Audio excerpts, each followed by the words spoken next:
या माऊलींचा आम्हाला भेट झाली. मला विशेषतः मला आणि त्यांनी काहीतरी पंढरीच्या जाण्याचा काहीतरी विषय काढला. मी म्हणलं आपली वारीच पंढरपूरला चाललेली आहे, तर ते फक्त सांगितलं मला 10 दिवसाची रजा आहे आणि मला जायचं आहे. म्हणलं आपल्याबरोबर या. अशा पद्धतीने आपल्या ही सगळी भेट आहे. योग याग विधी येणे नोहे सिद्धी वायाची उपाबिक दंबधर्म. भगवंताने जेव्हा योग आणलेला असतो त्याच वेळेला ती विधी होती. आज माझं या घरी येणं, भगवंताच्या समोर माझं नतमस्तक होणं, माझ्या मुखातून काहीतरी रामकृष्ण येणं, आमच्या वहिनी माऊलींची भेट होणं, माझी नेत्राताईची भेट होणं, माझ्या आईची भेट होणं, ही छोटी गोडवा आहे ती, ह्या सगळ्या योग होता आजच्या दिवसाचा. औचित्य भगवंताने असं साधलं की रामकृष्ण विठ्ठल केशवा गोविंद माधवा, माझं हे सौभाग्य समजतो की आमच्या संतोष चिंतामण गायकवाड माऊलींच्या घरी कुठंतरी भगवंताच्या नामस्मरणाचा मला पुन्हा एकदा योग आला. योग असा आला की त्यांनी 8 दिवसापूर्वीच हे वास्तू विकत घेतलेली आहे आणि अतिशय सुंदर आहे. घर असावं घरासारखं, नको तो नुसत्या भिंती, तिथे असावा प्रेम जिव्हाळा, नकोच नुसती नाती, त्या नात्याला अर्थ असावा, नकोच नुसती वाणी, त्या वाणीतून प्रीत जुळावी, नको तो नुसती गाणी.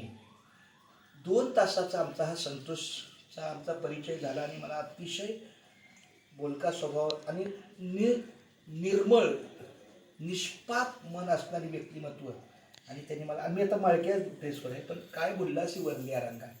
मी सध्या अभंग जगत असतो. अभंग किती पाठ आहे यापेक्षा तो कसा असतो वागण्यामध्ये ते महत्त्वाचं आहे. ऊस डोंगा परी रस नोहे डोंगा, काय भुल्लासी वरलिया रंगा. कमान डोंगी पर तीर नोहे डोंगा, काय भुल्लासी वरलिया रंगा. नदी डोंगी पर भाव नोहे डोंगा, काय भुल्लासी वरलिया रंगा. नदी डोंगी चोखा डोंगा पर भाव नोहे डोंगा, काय भुल्लासी वरलिया रंगा. माणसाने कृपया कुणीही वरच्या रंगाला भुलू नये. जसं दिसतं तसंच नसतं, तर त्या पद्धतीत त्याचा सहवास महत्त्वाचा आहे. तर माझं सौभाग्य आज आहे, ही मी थोडीशी पूर्वकल्पना दिली. पण आज मी माझ्या प्रत्यक्ष ज्याच्या घरी असते बाप आणि आई, मग ती पत्नीची असो किंवा आपली असो, माझी सासू पण माझी आईच आहे ना. कारण पत्नी ही क्षणिक असते, ती अजन्म माता असते. पत्नी ही क्षणिक असते, ती अजन्म माता असते.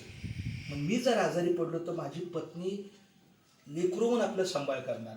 संतोषची पत्नी क्षणिक आहे, पण ती अजन्म माता आहे. मग अशा या मातेची पण आई म्हणजे आपली मोठी आई. तर मी आईला पहिला स्मरण करतो, माऊलीला आणि संतोष चिंतामण गायकवाड